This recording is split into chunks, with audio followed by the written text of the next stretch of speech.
안녕하세요. 저는 이제 좋은문화병원의 난임센터에서 근무하고 있는 정이주라고 합니다.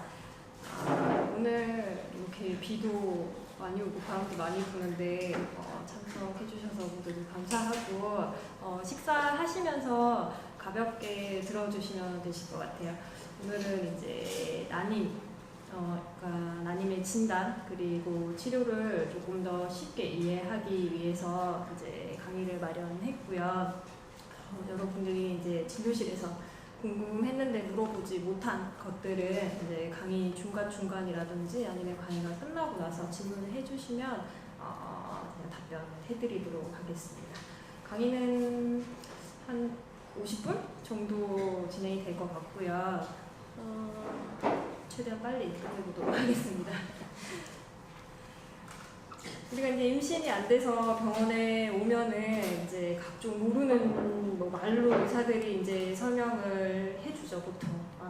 호르몬이 어떻고, 질정제를 배란위를 맞춰야 된다 얘기를 하기도 하고, 약을 써서 과배란도를 합니다. 착상을 시켜야 되고, 시험관, 인공수정, 시술 방법, 약을 어떻게 쓰는지 이런 얘기들을 하는데. 평소에 들어볼 일이 없으니까 이런 거에 대해서 많이 낯설 거란 생각이 드는데요.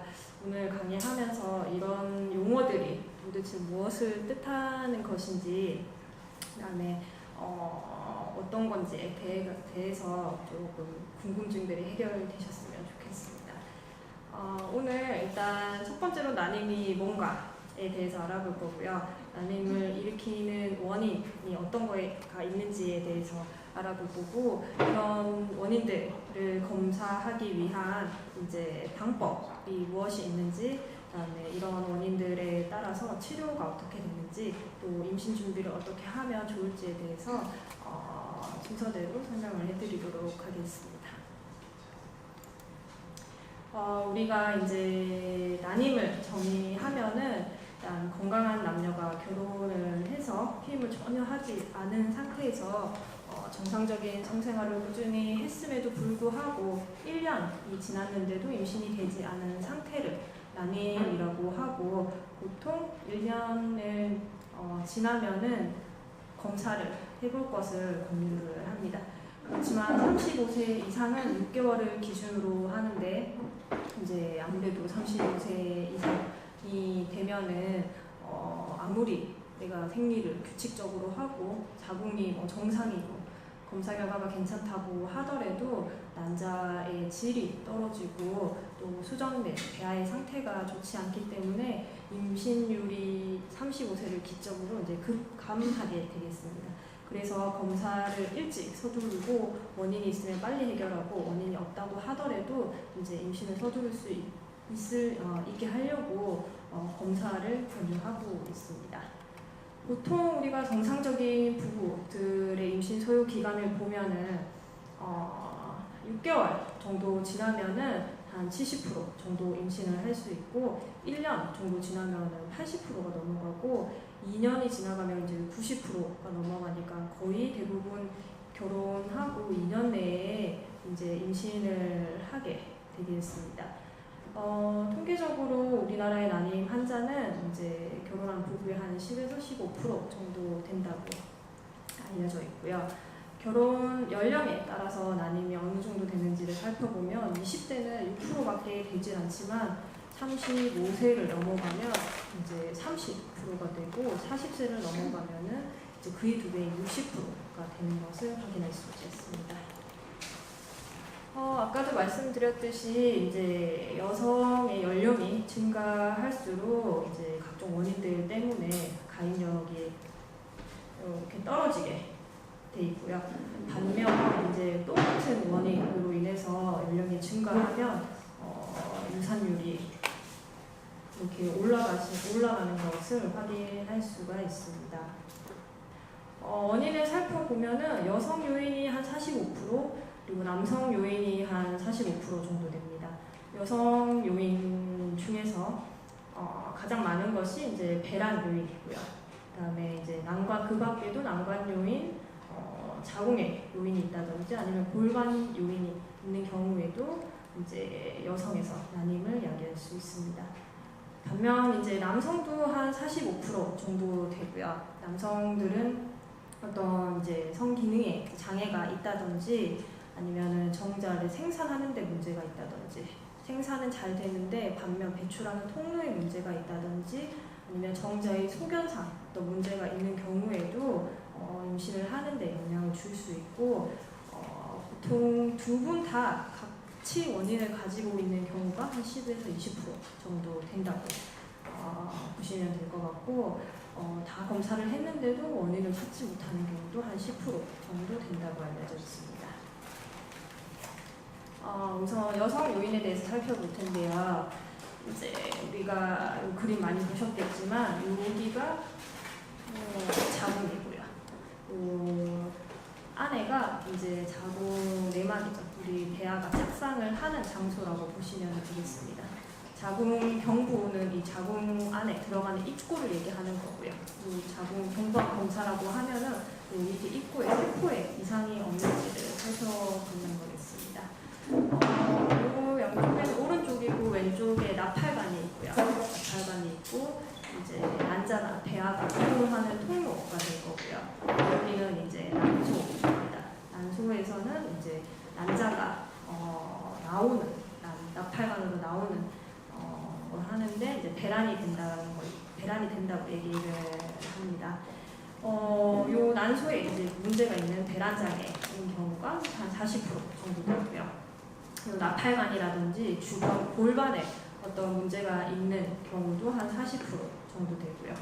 이제 자궁 경부라든지 어떤 면역학적인 요인이 한 10% 정도를 차지하고 다 검사를 했는데도 찾지 못하는 경우도 한 10% 정도 된다고 알려져 있습니다.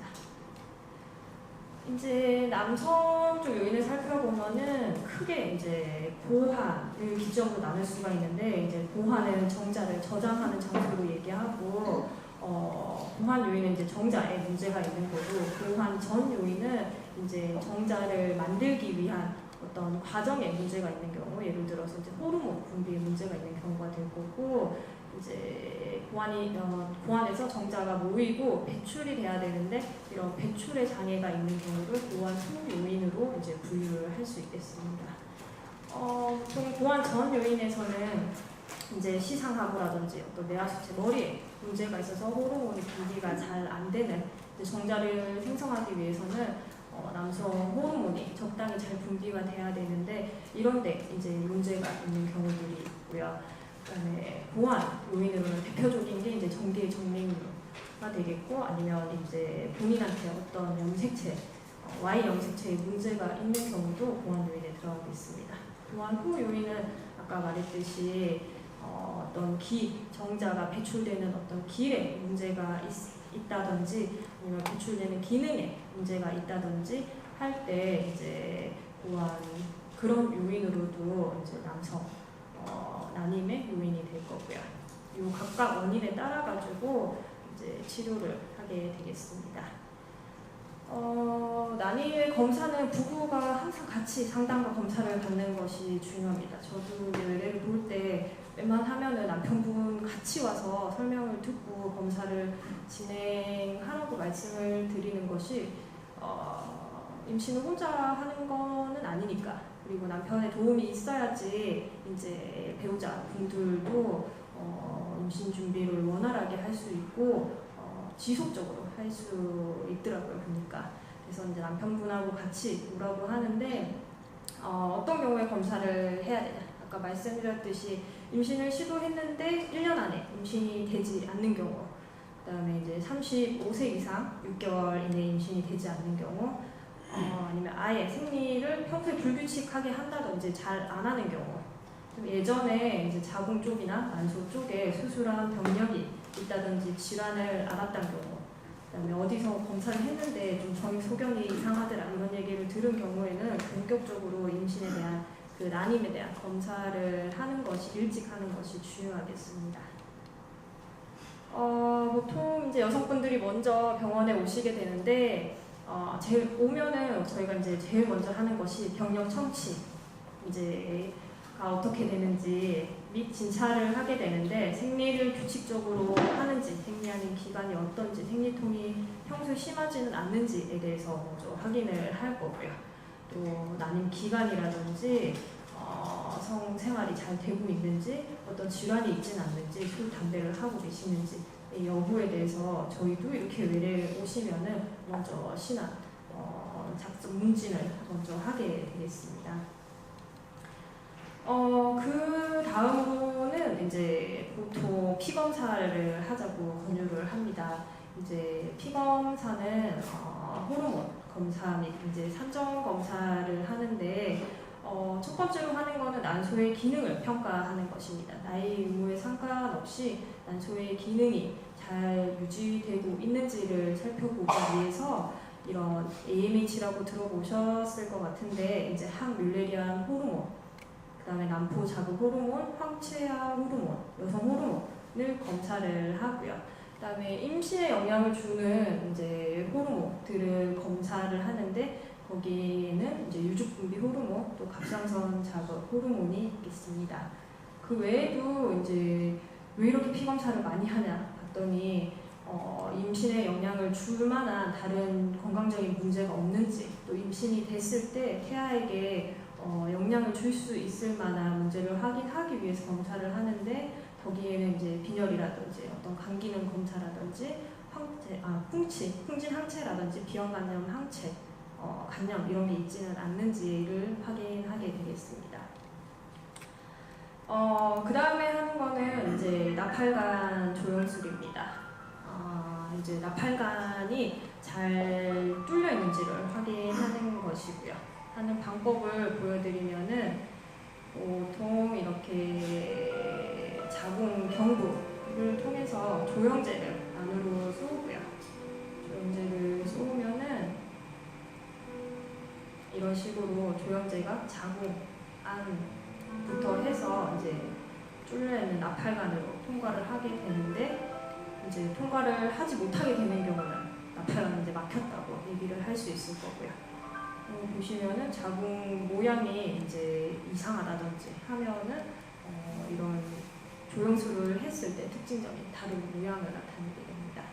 이런 것들을 확인을 할 거고요. 찍어보면은 이런 경우는 이제 자궁 모양은 정상인데 나팔관에 이제 혹이 있는 경우에 나팔관 수종인 거죠. 나팔관 수종이고 나팔관 끝부분이 막혀서 그 앞으로 이제 물이 보였다고 보시면 되겠습니다. 양쪽에 보시면 다 이제 이쪽이 오른쪽이고 왼쪽인데 다 있는 경우로 나팔관이 양쪽이 다 막혔기 때문에 자연 임신이 어렵고요. 보통은 이제 이런 경우는 시험관 시술을 하게 되겠습니다. 보시면은 앞에 사진하고 다르게 이제 자궁 모양이 정상적이지가 않죠. 보통 여기가 이제 조금 볼록하게 보이는데 이 부분은 이제 오목하게 보이는 자궁 사진이고요. 이분은 자궁경을 해보니까 여기가 이제 중격이 있는 거예요. 막이 있는 거죠. 자궁 안에 막이 있어서 이제 반복적으로 유산이 되는 게 원인이었고 이런 경우에는 이제 이런 중격을 제거하고 난 이후에 이제 임신을 준비하게 되겠습니다. 비슷한 것 같은데 이제 다른 기형입니다. 다른 기형이고 이거는 이제 자궁각이 2개가 있는 자궁 기형의 일종이고 이런 경우에는 모양이 이상한 데 보여도 사실은 임신을 하는 데는 별로 지장이 없습니다. 특별히 유산율이 높다든지 하지도 않기 때문에 이제 모양이 이렇다고 하더라도 정상적으로 이제 임신을 시도하게 되겠습니다. 이분은 이제 나팔관은 잘 뚫려 있는데 자궁 안에 이렇게 검정색 구멍처럼 보이는 소견이 보이는데 이거는 이제 자궁 안에 내막 안에 용종이 있는 소견입니다. 혹이 있는 거죠.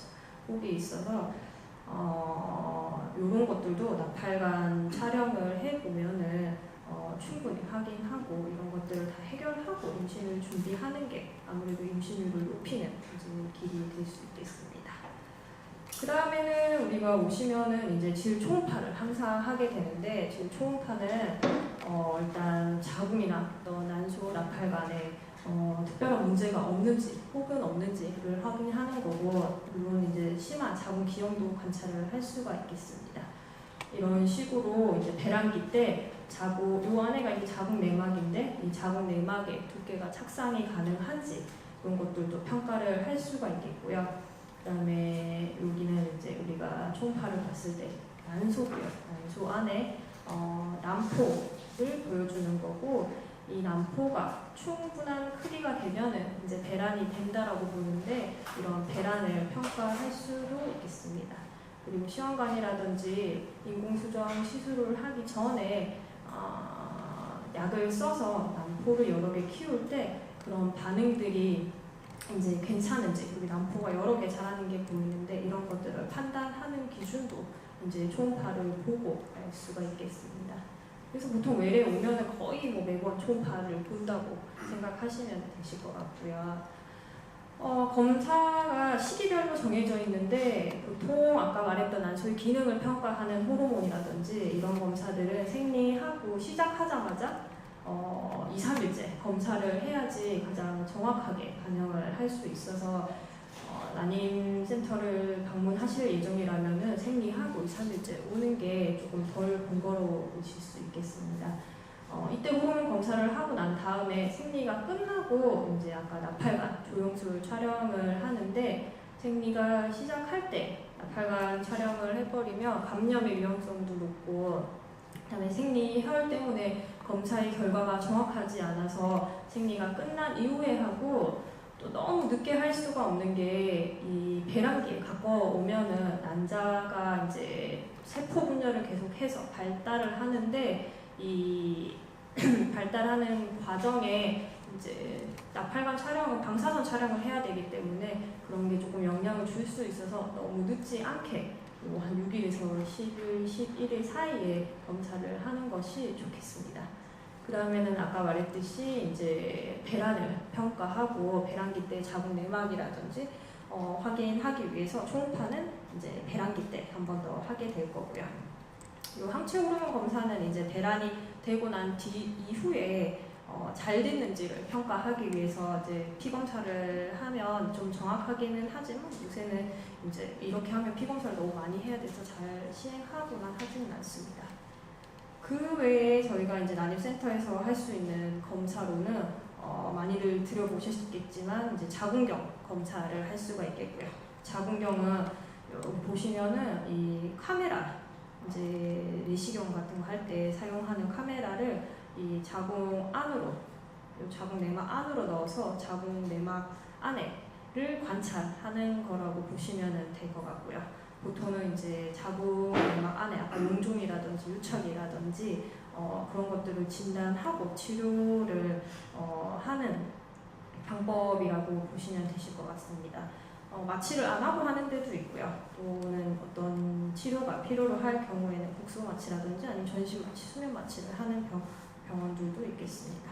보시면은 여기가 이제 자궁각 내막 안이고, 이쪽 구멍이 이제 나팔관으로 가는 길이라고 보시면 될 것 같습니다. 오른쪽이고 이제 왼쪽이 잘 뚫려 있고, 이건 정상적인 이제 자궁경 소견이라고 보시면 되실 것 같습니다. 그 외에도 이제 감염이 되어 있지는 않는지 이런 성병 검사를 하고요.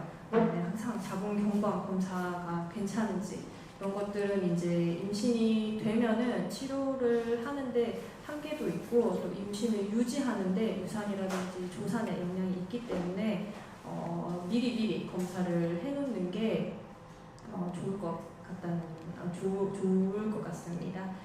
그다음에 이제 여성분들은 이게 이제 거의 기본 검사고요. 기본 검사고, 남성분들은 이제 같이 오시면은 특별한 병력 처치를 하게 되는데, 예전에 이제 발달하는데 크게 문제가 없었는지, 그다음에 어떤 고환염 같은 그 염증에 걸리지는 않았었는지, 예전에 수술이라든지 탈장이라든지 이런 병력이 있지는 않는지를 확인하게 되겠습니다. 특히 뭐 담배라든지 술, 이 정액검사 소견에 영향을 많이 주기 때문에 이런 것들을 확인하고요.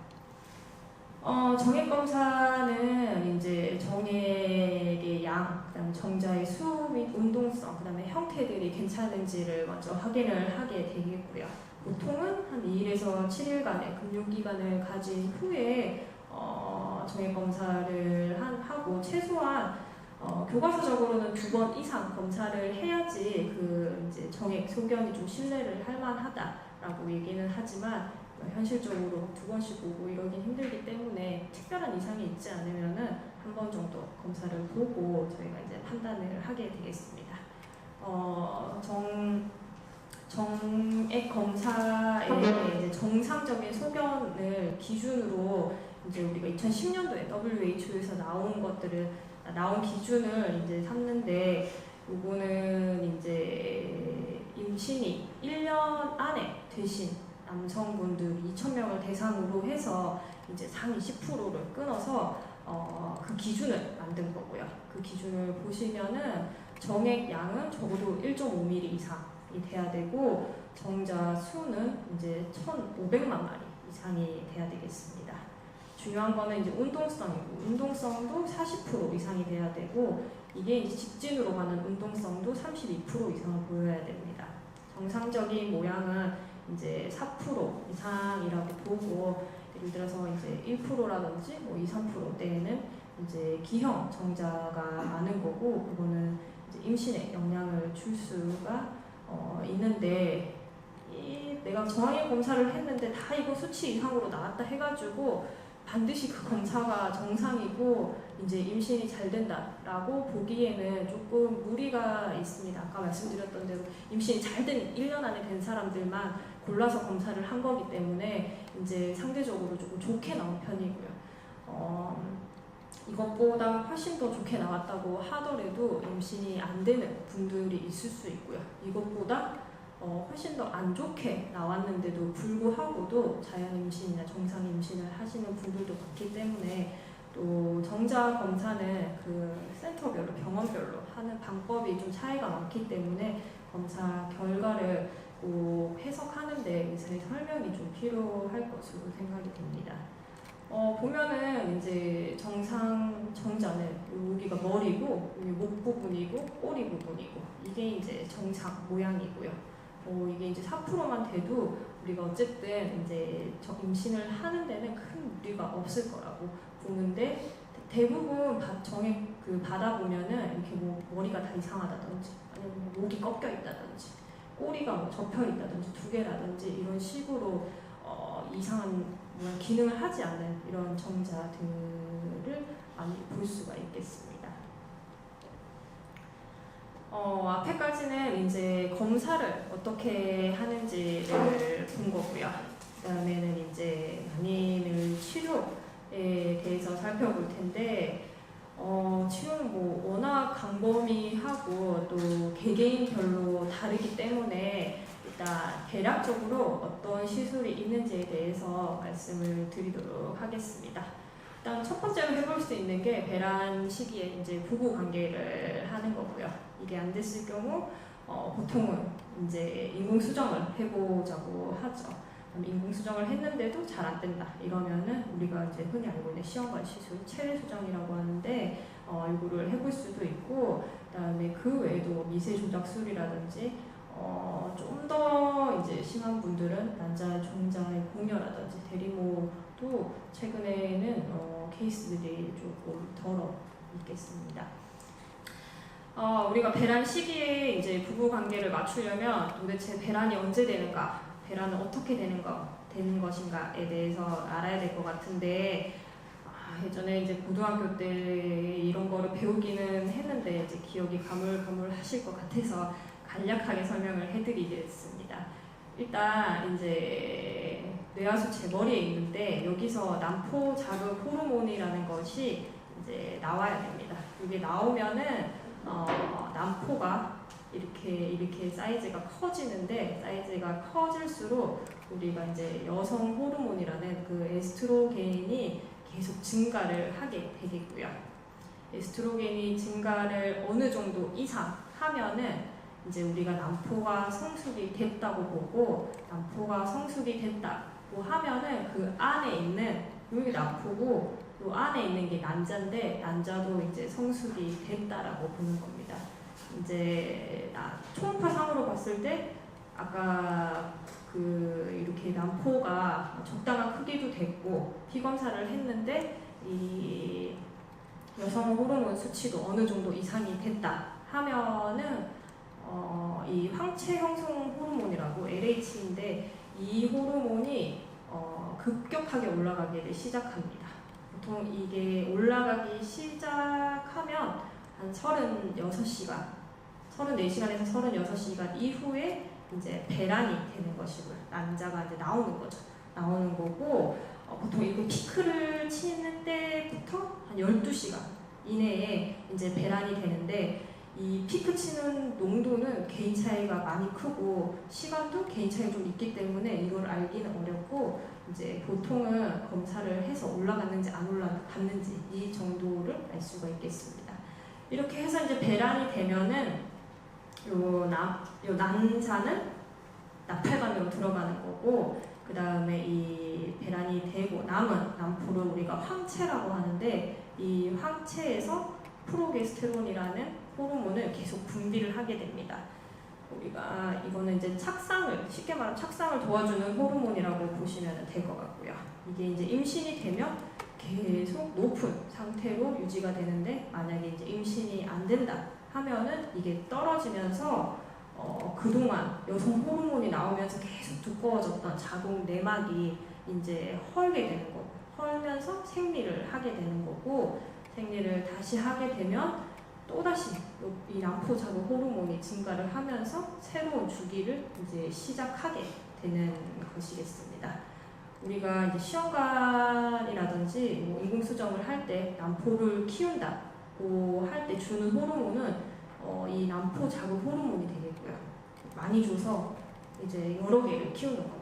여러 개를 키우는 거 되겠고 어떤 시술을 했을 때 질정제라든지 이런 주사라든지 착상을 도와주는 호르몬을 준다 하는 거는 다 프로게스테론 제제가 되겠고 보통 이렇게 28주기로 생리주기가 28주기다 하면은 이 14일 때쯤 배란을 하게 되는 거고 14일을 기준으로 앞에를 저희가 이제 난폭이라고 하고 뒤에를 황체기라고 하는데 이 황체기는 대부분 어떤 여성이든지 조금 일정한 경향을 보입니다. 한 14일 정도 일정하고 이 앞에 난폭이는 남자가 얼마만에 자라느냐에 따라 가지고 천차만별이 되겠습니다. 28일 주기로 한다 이러면은 2주 만에 자랄 거고요. 만약에 내 생리 주기가 이제 뭐 3달이다 이러면은 3달 만에 한 번 한다 그러면은 한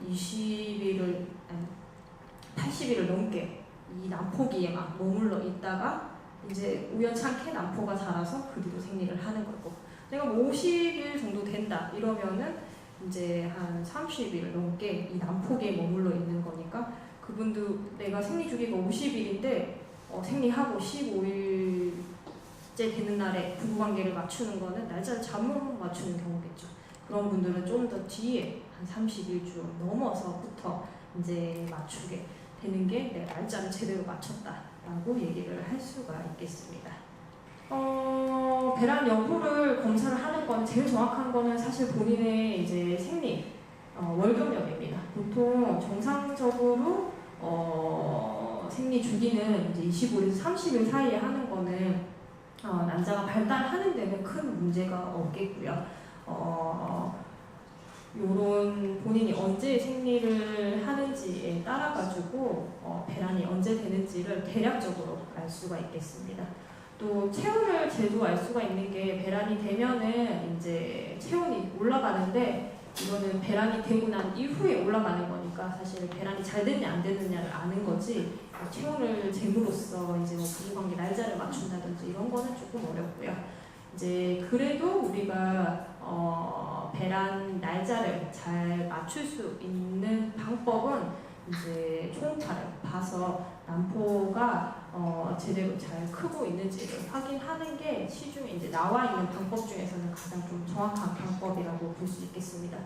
아까 그 배란되는 호르몬이 올라가는지를 보면은 제일 정확한데 그거는 이제 체열을 해야 되고, 시중에는 이제 소변으로 검사를 할 수 있는 방법도 있습니다. 이래서 이 테스트기에 뭐 진하게 나온다든지 아니면 요새 수치로도 나오는데 그거를 보고도 배란이 이제 가까워 오는지를 알 수가 있겠고요. 피 검사한다든지 자궁 내막 조직 검사를 예전에 아주 옛날 3, 40년 전에는 했는데 요새는 이런 검사들은 안 하고요. 이런 거를 알면은 이제 본인들이 조금 임신이 잘 안 됐을 때 본격적으로 날짜를 맞춰 볼 수가 있겠습니다. 우리가 이제 보통 분들이 검사를 했는데 정상이시고 나이도 젊고 아직 별로 시도를 안 해봤다 이러면은 배란 유도를 먼저 하게 되는데, 이제 말 그대로 배란을 이제 야기하는 겁니다. 잘 되게 하는 거고, 배란 장애를 야기하는 원인들을 치료하는 게 사실은 제일 먼저입니다. 아까 이제 우리가 이제 갑상선 기능이라든지 이제 프롤락틴이 괜찮은지 이런 것들을 보는데, 이런 것들이 배란 장애를 야기하는 원인이 될 수 있기 때문에 이런 것들을 조절을 먼저 하는 게 먼저고요. 약을 쓰는 게 먼저가 아니라, 그다음에 어떤 본인의 질환, 다낭성 난소 증후군이라든지 있으면은 이런 것들도 먼저 조절을 할 거고요.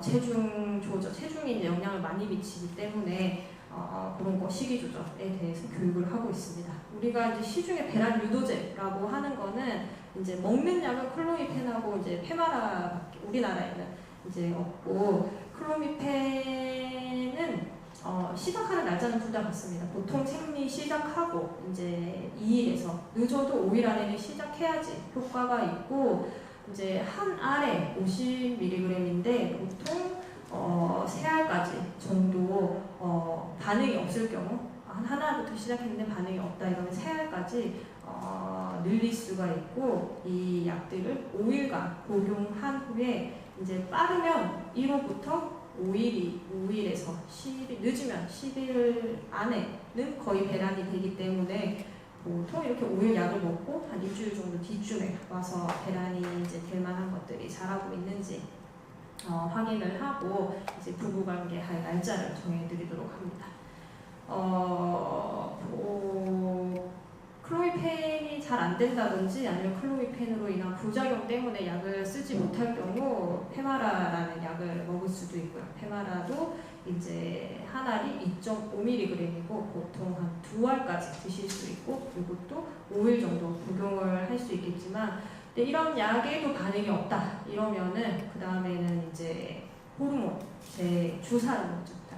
다른 건 이제 주사용인데 이제 주사를 격일로 또는 매일 맞아서 암포를 키우기도 하겠습니다. 이런 식으로 이제 배란을 유도하는 거고요.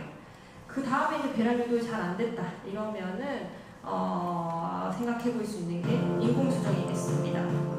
이제 인공수정은 말 그대로 이제 여성분의 이제 배란일에 부부관계 대신에 정액을 처리해서 넣어주는 건데, 시술 자체는 별로 오래 걸린다든지 아프지는 않고요. 보통 5분에서 아무리 길어도 10분 안에 끝나고 특별한 경우가 아니면은 마취를 한다든지 하지는 않습니다.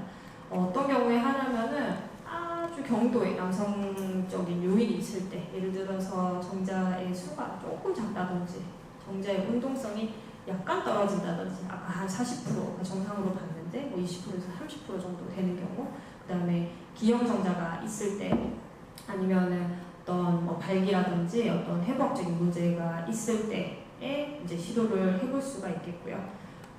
배란 장애가 있는 경우에도 인공수정을 많이 하는데, 우리가 이제 배란 유도, 젊은 부부에서 배란 유도제로 자연임신을 조금 시도했는데도 잘 안 될 경우에는 이제 인공수정을 또 해볼 수 있겠습니다.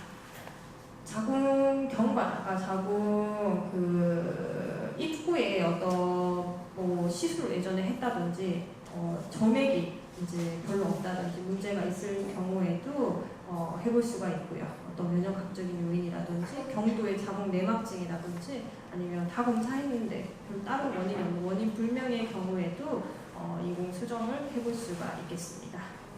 시험관 시술을 하는데 보통은 아까 동영상에서 보여드렸듯이 그 일반 수정을 진행을 합니다. 그러니까 정자를 DC에 깔아 놓으면은 난자가 있으면은 스스로 와서 수정이 되는 거를 이제 일반 수정이라고 하는데, 아주 정자의 상태가 이제 좋지 못한 경우, 심하게 정자가 움직이질 않는다든지, 아니면 기형 정자가 너무 많다든지, 예를 들어서 1%대밖에 안 나온다든지, 아니면 무정자증이라든지 그런 원인 때문에 어떤 수술적인 방법으로 고안해서 채취를 한 이런 방법으로 정자를 사용할 시, 또는 또 여성 쪽에서는 난소 기능이 아주 많이 떨어져서 난자의 질이 좋지 않은 경우에도 이렇게 직접 난자에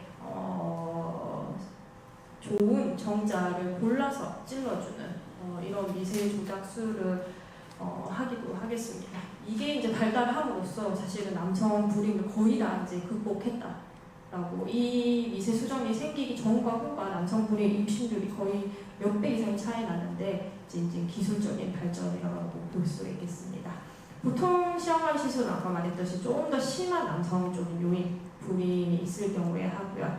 그 다음에 이제 여성에서는 나팔관 요인은 거의 이제 시험관을 한다고 보시면 되겠습니다. 난관이 막혀 있다든지, 아니면 골반 안에 유착이 심해서 난관이 움직이지 않는다든지 할 경우에 할 수가 있겠고, 또 심한 자궁 내막증, 어떤 인공 수정을 여러 차례 했는데도 불구하고 실패한 경우, 여성 중에서 난소 기능 저하가 이제 심한 경우에 시험관 시술을 하게 되겠습니다. 시험관 시술을 하면은 항상 이제 합병증이 생기는 걸 유의를 해야 되는데, 제일 주의할 게 이제 다태 임신, 쌍둥이 임신.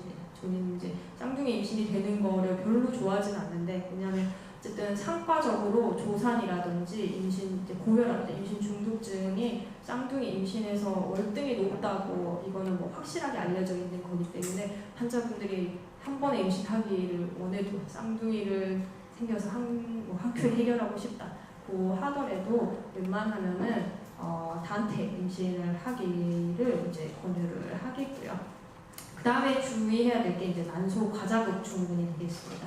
이제 이렇게 난포를 많이 키우면은 이 난포에서 호르몬을 이제 필요 이상 과하게 분비를 하기 때문에 그 호르몬으로 인해서 혈관에 있어야 될 물이 이제 쉽게 말하면 배 안으로 이제 빠진다고 보시면 되겠습니다. 배 안으로 빠지니까 일단 기본적으로 복수가 생기게 되겠고요. 복수가 생기는 게 더 심해지면 이제 흉수 가슴에 차인다든지 하는 증상들이 생기게 되겠고, 이렇게 난소가 부어 있으니까 당연히 이제 복부에 식욕 부진이라든지 토할 것 같은 증상, 배가 아픈 증상이 올 수가 있겠고, 더 심한 분들은 이제 혈관에 물이 없기 때문에 이제 쉽게 말하면 혈관이 좀 찐득찐득해지는 증상들이 생길 수 있고, 소변이 안 나온다든지 해서 위험에 빠지는 사람들도 1년에 한 케이스 정도는 있습니다. 그래서 이제 임신이 되면 이게 훨씬 더 증상도 심해지고 오래 가기 때문에 이런 합병증이 생길 게 강력히 의심되는 경우에는 보통 그 주기에 이식을 하지 않고 이제 채취된 난자, 정자 수정시켜가지고 배아를 얼려놓는 거예요. 만들어진 배아를 다 동결을 시켜놓고 그 다음에 이제 컨디션이 괜찮아지면 이 배아만 이식을 하는 동결 배아 이식이라고 하는데, 이제 이런 방법을 진행하기도 하겠습니다. 그다음 우리가 이제 시험관 시술을 했는데 당신은 이제 보조부화술을 시행했습니다 라고 얘기를 하면, 보조부화술이 도대체 뭔가 라고 하는데, 보조부화술은 이 배아가 자라면서 요 이제 겉에 배아를 둘러싸고 있는 투명대가 있는데, 이 투명대를 쉽게 말하면 이제 배아를 보호하고 있는 막이라고 보시면 되겠습니다. 이게 이제 이 자궁 내막에 착상을 하면 이 벗겨지면서 배아 안으로 쏙 들어간다라고 이해하시면 쉬우실 것 같은데, 이게 너무 두껍다든지 하시는 분 잘 안 벌어진다든지 하면은 당연히 착상에 영향을 줄 수 있기 때문에 이제 도와주는 거라고 보시면 되고, 이런 식으로 뭐 핀셋이라든지 뭐 레이저라든지 약물로 인해 가지고 이 투명대를 좀 얇게 해서 착상을 도와주는 그런 이제 기술적인 거를 얘기하고, 보통 난소 기능이 좀 떨어져 있다든지 아니면 배아의 상태가 좀 좋지 않다든지 동결 배아 된 거를 녹였을 때 이런 시술들을 많이 하게 되겠습니다. 그 외에도 아까 말했듯이 이제 남편이 해외에 있다 이러면은 본인은 임신하고 싶은데 언제 돌아올지 모르고 이런 경우 정자를 동결해서 사용하는 경우도 있고요. 그다음에 이제 요새는 난자 동결도 많이 하는 게 이제 워낙 이제 결혼을 늦게 하니까 조금 이제 아직 결혼의 생각이 없으신 30대 분들이라든지 이런 분들 미리 난자 기능이 좋을 때 올려놓기도 하고 아니면 내가 어떤 수술이라든지 뭐 치료가 계획되어 있다 이게 난소 기능에 영향을 줄 만한 것이면은 또 미리 난자를 동결해서 하기도 하고요. 아까 말했듯이 이제 배암도 사정에 따라 가지고 이제 동결을 하기도 하고 난소 조직 이런 것들도 동결을 하긴 하는데 아직 우리나라에서는 시행하고 있지는 않습니다. 이런 방법으로 해서 어찌됐건 임신율과 출산율을 올리고 이제 그에 관련된 합병증은 낮추는 방법으로 이제 임신을 준비하게 되겠습니다. 늦은 시간까지 경청해 주셔서 감사하고 혹시 이제 궁금한 거 있으면 질문을 해주시면 될 것 같습니다.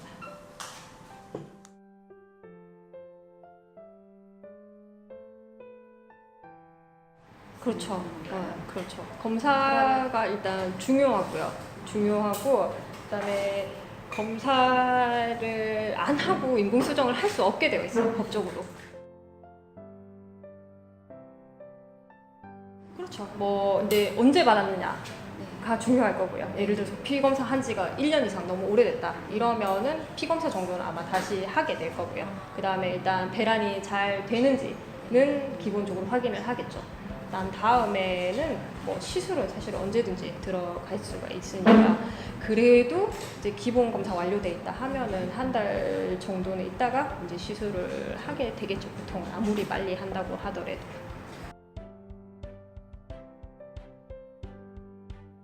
그렇지는 않아요. 그렇지는 않고 이제 자궁 내막이 두꺼우면 증상은 별로 없고 생리가 많을 수는 있어요. 생리혈이 많을 수는 있고 너무 두꺼운 것도 임신율이 떨어진다고 돼 있거든요. 너무 얇은 거는 당연히 착상하는데 문제가 되겠죠. 우리가 적정한 두께가 보통 그래도 임신이 가능한 두께는 5mm 이상.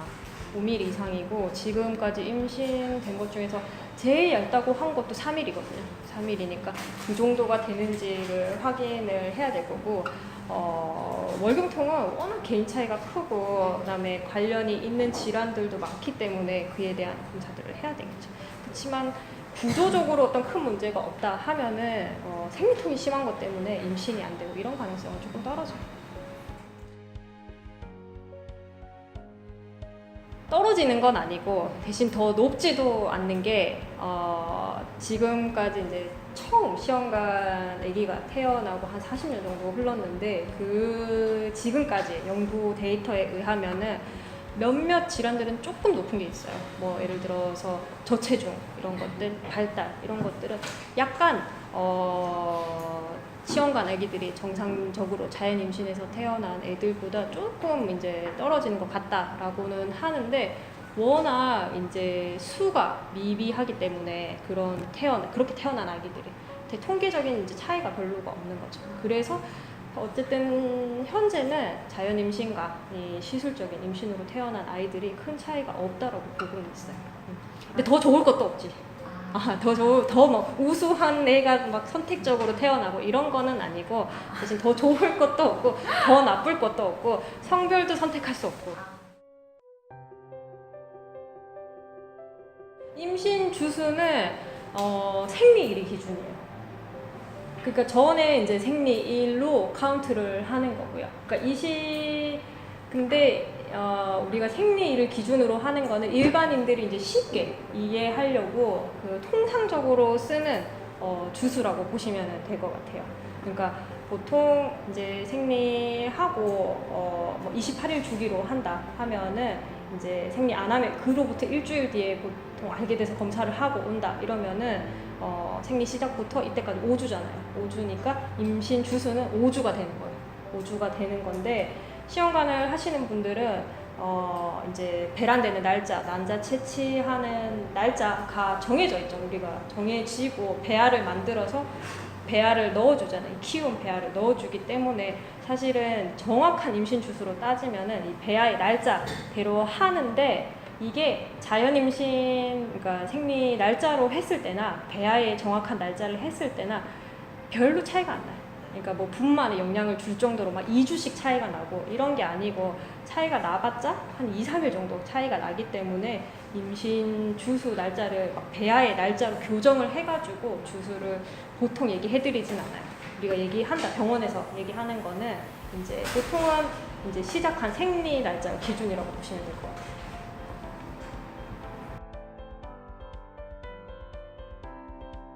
배아의 등급이 좋다는 거는 일단 임신될 가능성이 높다는 거겠죠. 등급을, 근데 뭐 병원마다 차이는 있는데 보통 5등급으로 나눈다 치면은 1등급은 아주 좋은 편이에요. 다 1등급이 나오진 않아요. 젊은 사람들도 실제로 채취해서 배아를 만들어 보면 1등급까지 나오는 경우는 그렇게 흔하진 않고 보통 뭐 2등급 내외로 하지만, 그러면 내가 4등급은 임신을 못하냐? 그렇진 않아요. 4등급도 넣었을 때 임신은 되는 경우들이 있는데, 왜냐하면 배아는 우리가 일단 지금 평가하는 도구가 이제 눈으로 육안적으로 확인을 하는 것밖에 없기 때문에 모양이 그냥 이제 좋으면은 좋다라고 평가를 하지만, 이제 세포는 분열하는 기능이 있어가지고 우리가 육안적으로 4등급의 모양도 점점 분열을 하면서 교정을 해나가거든요. 교정을 해나가기 때문에 이게 이제 정상적으로 잘 된다 하면은 4등급도 충분히 이제 임신을 하는 경우들이 꽤 있죠. 상관이 없다기보다는 검사를 조금 해봐야 되죠. 왜냐면 이제 기능이 이제 나이가 들면서 좀 떨어져가지고 생리양이 떨어지는 분들도 있고, 아니면 원인이 없는데도 천천히 뭐 줄어들어가지고 그냥 유지하시는 분들도 있는 반면에, 진짜로 문제가 될 정도로 자궁 내막에 어떤 얇기라든지 이런 것들이 있을 수도 있고, 아니면 난소 기능이 극단적으로 떨어지는 경우들도 생리양이 갑자기 줄어드는 걸로 증상이 표현이 되니까 일단 임신을 하는데 큰 문제가 없는지는 살펴볼 필요가 있겠죠. 만약에 검사를 했는데 뭐 크게 문제가 없다 이러면은 사실은 양보다는 규칙적으로 하는 게 훨씬 더 중요하거든요. 훨씬 더 중요하기 때문에 임신을 준비하는 데는 큰 문제가 없겠죠.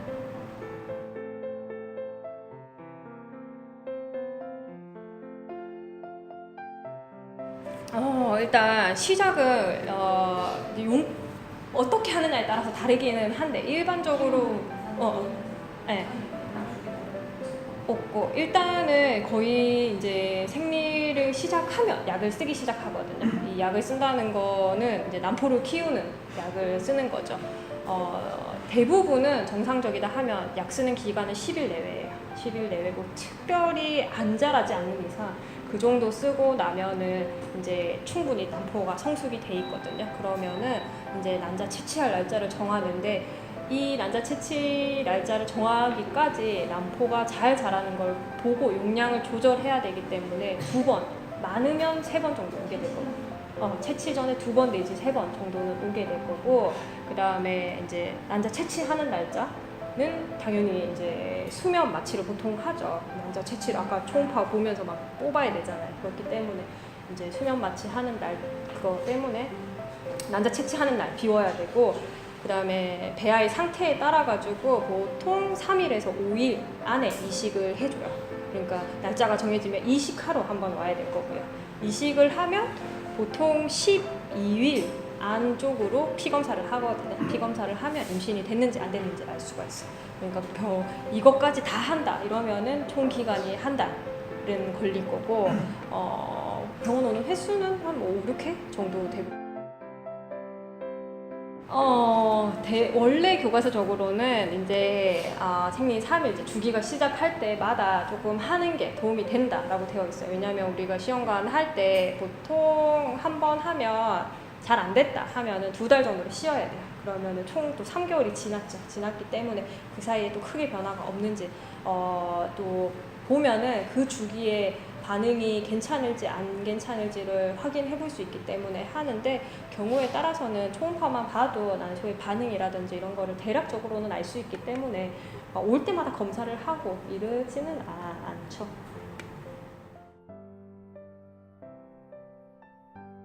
일반인들이 날짜를 맞출 때는 배란 전에 하는 게 훨씬 더 효과적이에요. 임신 안 되는 건 아닌데 배란을 기점으로 전과 후는 임신율이 차이가 많이 나요. 그래서 우리가 인공수정을 할 때도 웬만하면 배란 전에 하려고 하는 거거든요. 주사를 맞고 배란되는 시점에 보다 조금 더 앞에 하려고 해요. 왜냐면 배란 후는 임신율이 확 떨어져요. 근데 이제 일반적으로 우리가 봤을 때 배란 전은 날짜를 맞추기가 쉽죠. 생리가 30일 기준이다 하면은 아무리 늦어도 15일, 16일 안에는 생리 시작하고 배란을 하니까 이제 그로부터 뭐 한 2, 3일 간격으로, 이틀 간격으로 두세 번 정도 하면은 배란 1까지는 이제 커버를 하는 거죠. 근데 배란 되고 뒤에 하는 거는 별로 그렇게 효과적인 방법은 아니에요. 해석하는데 조금 한계가 있어요. 일단 그 난소 나이를 현재 보는 거는 아까 그 AMH라는 그 호르몬이 제일 많이 사용을 하기는 해요. 그렇지만 그게 모든 사람의 난소의 기능을 정확하게 반영하지는 않아요.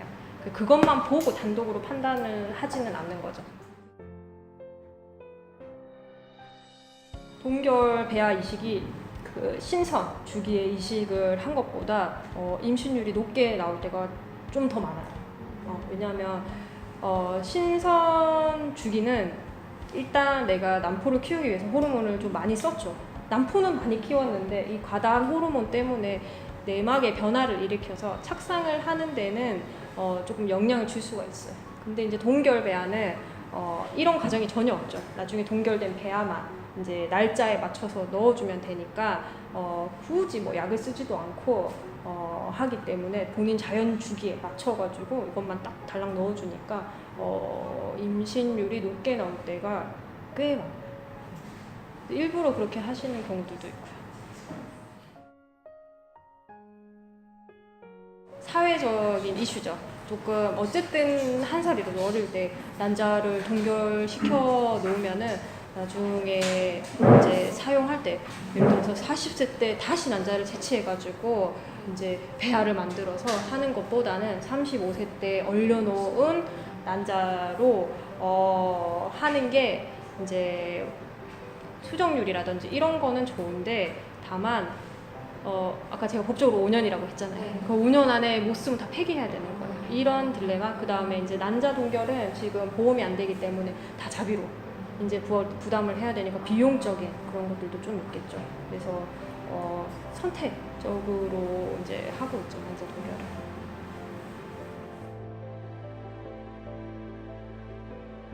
그렇진 않아요. 인공수정은 더더욱 영향이 없고요. 왜냐하면 정자는 움직여야 되잖아요. 정자 움직이는데 누워있다고 더 잘 움직이고 이런 게 아니거든요. 그럼 내가 걸어 다닌다고 정자가 다 빠지냐? 그런 것도 아니에요. 그렇기 때문에 누워있는 거를 권유를 하진 않고요. 그렇지만 정서상 한 30분 요 안쪽으로는 조금 근데 시술하고도 저희들이 누워있다가 가게 되겠죠. 시험관 시술을 한 분도 실제로 이식을 하고 누워있는 분과 몇 시간, 3시간까지 누워있는 분하고 이식하고 바로 걸어서 집에 가시는 분하고 임신율이 아무 차이가 없었어요. 그러니까 이제 걷는 거 정도로 이제 착상을 하는데 이제 영향을 주는 거는 조금 미비하다고 보는 거죠. 아무래도.